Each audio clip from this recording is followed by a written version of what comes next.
So today we're going to be talking about Chihuahua biting. It's a subject that's been coming up more than once in our positive Chihuahua training group. Now, Chihuahua biting is actually quite a big subject, and I haven't got space here to give everybody a plan that's going to resolve Chihuahua biting, but I can give you an understanding of why it's happening and some basic tips and strategies for helping you deal with it. Now, obviously, there are different types of biting. Now, we have another video on here that talks about puppy biting, where the puppy is biting when they play with you, when they interact with you, etc. That is not the same thing, and that is not necessarily what we're going to be talking about here. What we're talking about here is where your Chihuahua is biting you because they feel the need to defend themselves. So we're talking about them really getting their teeth out and them really meaning what they're doing. So there are different situations that you might find your Chihuahua biting in. Could be putting the harness on. That's a very common one. Getting them dressed if you're someone who dresses your Chihuahua up. Handling them to take them to the vets if the dog is resource guarding, or if you just literally go to pet the dog, they might feel the need to get their teeth out. So those are the situations that we're going to be talking about with regard to Chihuahua biting. So in general, no dog just bites out of the blue unless they've kind of got some psychological issues. Okay, so in general, dogs don't bite out of the blue, but they will bite when they are sufficiently worried by what is happening around them. So I wanted to first of all share with you the ladder of communication. Now, this is a model that is used to explain to people how your Chihuahua, how your dog communicates with you, so that you understand that biting for a dog is normally their absolute last resort. And what the problem is that what they've been communicating to you about the interaction or the event that you're putting them in has previously been ignored. So it kind of looks a little bit like this, and I'm going to share the screen with you, I hope. Okay, let's have a look. Okay, so I hope you can all see that. So this is the ladder of communication, and every behavior on here means that your dog does not want the interaction that they are currently experiencing. And you will see at the bottom that I've circled does nothing, because that is also a no. So when you go to interact with your dog and they don't want to get involved with you, or they don't come forward, they do nothing, that is also a no. So to give you an example, your dog may be lying down having a nap. You go to pet them, but before you actually physically touch them, you introduce your hand. Unless your dog actually interacts with your hand, like quite often for Chihuahua, it's just a little nudge like that, and they just look at you, that's a no. Okay, that is a don't touch me. So we need to start from the base of do nothing. So all of these interactions that you can see on here are basically your dog telling you no. Okay, so does nothing, we've just explained. Very, very subtle signs that your dog doesn't want this interaction are yawning, licking, or possibly blinking, turning their head away, turning their body away, or sitting away from you, walking away, and maybe creeping and their ears going back. So those are your dog talking to you fairly quietly that they don't want this interaction. Now, generally, these are quite easy to miss. They are quite easy and very subtle movements that you can easily miss. And when you do, the dog will then move up through the ladder of communication to the point where they are communicating with you slightly louder. So from creeping and ears back, if your dog is standing crouched with their tail tucked, that's a clear sign that they do not want to happen, whatever is happening to them. Lying down is another one. Stiffening or staring, okay, and this is one of Arlo's. I don't want to do this, and I'm just going to go very, very still. Growling, then your dog is now communicating much, much louder. I'm growling. I am giving you a warning that I do not want to continue with this interaction. Never ignore a dog growling, okay? Because the only way that is going to go is up through the ladder of communication. So from growling, you might get an air snap, okay? You might just get a little nip. Chihuahuas have like the curled lip of doom, okay? This is one of Mika's favorites, where they just, I can't do it, like a little Elvis Presley impression, where they put their lip up, and that just kind of tells you, I don't want this and I'm not happy about this. That might go to a full-on air snap as well. And then if the dog really, really needs to, then they will come out and they will get their teeth out and they will bite. So this is basically all of the stages that your dog will go through, to try and communicate to you that they don't want this interaction. Okay, so if you actually want a copy of this, I'll put a link to it so you can download it in the comments. So I'm just going to stop the share. Okay, so understanding the ladder of communication and knowing your dog is the first step to preventing biting. Okay, now in addition to the dog biting because they don't like being handled, they could all, sorry, words again, they could also be come out swinging because they're guarding something, because they're resource guarding, or because especially food. And these are the situations where the majority of bites to children happen. Okay, so if your dog feels pessimistic around their food to the point where they feel the need to guard it, and a child inadvertently walks past them while they are eating their dinner or tries to take something off them, then this is where the dog might go straight to bite. So another reason that a dog might feel the need to get their teeth out can be training methods that people use. So tapping the dog on the nose, squirting a dog with water, or doing something that involves your hands and an unpleasant stimulus. So this will create anxiety around your movements. So this could look like your dog is lying on your lap, he's enjoying just a snuggle, and you move your hand, but because previously when you've done that, you've gone to tap your dog on the nose, or tap them anywhere, or squirt them with water, or do something like that, the dog all of a sudden will become overwhelmed and will feel the need to defend themselves, even though you that's not what you intended. So making sure that when you are working with your dog, that you are not using your hands in any kind of way that is going to create this kind of anxiety for your Chihuahua. So when your dog bites, it is a clear, very loud indication that they do not want the interaction that you're putting them in. And you as an owner need to ask yourself, what about the situation is it that makes my dog feel the need to defend themselves? And whatever it is you're doing, you need to stop it. Okay, you need to stop creating that anxiety for your dog. Move away from the idea that your dog is challenging you, or your dog is trying to dominate you, or something like that. The dog is just worried and anxious about the movement and about the situation that they find themselves in. And if you go back and examine that interaction, you will probably see the different stages of the ladder of communication that led them up to them feeling the need to get their teeth out.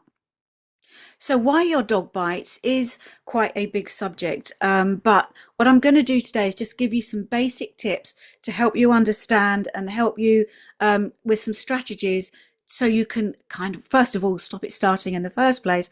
And if you do find yourself in a situation with a dog biting, you've got some direction to move in. So my first tip would be, whatever it is you're doing that creates the need for your dog to bite, just stop doing it. Okay, that could be putting their harness on, that could be touching them, that could be petting them, anything. So if you find your dog is getting their teeth out when you do this thing, it is an indication they don't want it, so stop doing it. So if that is putting the harness on your dog, then people will go, okay, well, I need to take my dog out for a walk. So they will push their dog into the situation where they force the harness on the dog, they risk getting bitten. Um, so don't do that, okay? The dog is not going to nothing bad is going to happen to the dog if he doesn't go out for a walk, okay? With Arlo, he really does not like being handled, and while he's okay when he's out on a walk, he doesn't like being touched. Actually, he'll tolerate being touched from me, but he's not, he doesn't like it. So putting his harness on can take 10 minutes, okay? And sometimes he just gives me a flat no, I'm not doing this, okay? Now that can look like I get his harness out, and he might do a couple of laps of the dining room table while he thinks about it, while he's not sure. He might come in to put this harness on because it's his decision. He might come in to put his harness on and then just get, oh, I can't do it, and move away from the situation again. I never force him. I never push his harness on over him. It has to be his decision that he's going to put his harness on. He might stand there and pad, okay? He might give himself a little shake, but until he is ready and he has indicated to me that, yep, I can do this, do we move forward with putting his harness on? He has to put his head through it himself rather than me forcing it down over his head. Can I then proceed to putting his harness on and take him out on a walk? That's okay, okay? If you can't get your Chihuahua out for a walk, that is okay. Just go and play some games with them in the garden. Do something different. If you haven't got a garden, just play some games with them in the house, okay? No dog ever suffered for not going out for a walk for a couple of days, and Chihuahuas certainly don't, because they're quite small, and they get plenty of exercise just from moving around. So give the dog a complete break from being handled, whatever it is. If you're putting a harness on, just stop doing it. If you're getting bitten when you brush them, stop doing it. If they're biting you when you try and cut their nails, stop doing it. Okay, give the dog a total break and an opportunity to empty their emotional bucket. Okay. And then what we're going to do is we're going to start trying to grow a consent-based handling protocol. So we do not handle the dog until they are ready to go, yeah, I can do this. Now, again, I haven't got time to do that for you in one video, but I'm just going to give you some strategies on how to move forward with this. So first thing is just leave the dog alone, okay? And unless the dog comes to you for pet or interaction, leave them alone, okay? Stop interfering with them when they're asleep. Stop constantly picking them up, and let the dog come to you for a fuss or an interaction. Make sure that when that does happen, that if you're giving them a scritch on the head or something like that, that you stop after 2 or 3 scritches and you give the dog an opportunity to go, yep, you can carry on with that, or they can go, no, I don't want this, and they can move away.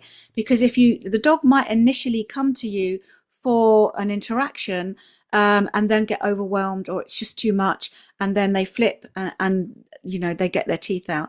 So the first thing is, don't overhandle the dog. Let the dog come to you for an interaction, and always give them the opportunity to move away from that interaction if they want to. So next is start to try and create some positive associations with your hands. Okay, so rather than your hands kind of getting in the dog's face, forcing them into this, forcing them into that, create some optimism around your movements. So that might be playing some little games with them. So if your dog is food motivated or toy motivated, get in there, get down on the floor with them, maybe do some little food flicks so that they are chasing, you're flicking food about and they're chasing, they're coming back to you. Mark it when they look back at you, flick the food out again. So little food flick games, little catch games with food, whatever it is your dog likes to do, grow some optimism around your hands by playing these little games with your dog. If your dog is biting you because you're trying to get a jumper on them, or an outfit on them, stop doing it. Okay, dogs do not really need to wear fashion outfits. Okay, if it's really cold, then they might need a coat or they might need a jumper, but they do not need to wear dungarees, to wear a dress, to wear an outfit. It's just not good for them. And if it's pulling it over their head is causing stress, please stop doing it. Okay, outfits restrict their movements, that it makes a dog hot. They could be rubbing and you not know it. And it also prevents them from grounding in a proper way. So look, the roly-polies that they like to do, which is all part of a dog's natural behavior. Wearing clothes can inhibit this. It's just not necessary, and they are hugely expensive. Those clothes, the money you spend on that would be much, much better spent on training or really good nutrition.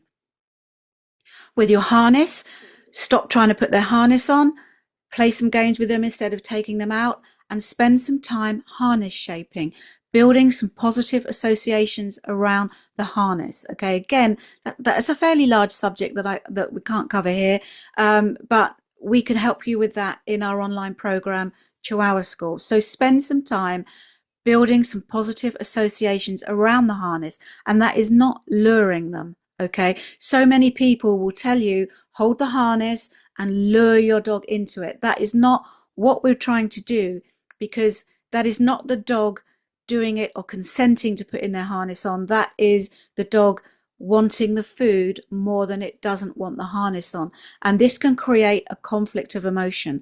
So this is not something we want to encourage. So don't lure the dog into their harness. They have to consent to putting their harness on, and this is how you're going to get the dog to be more confident about being handled.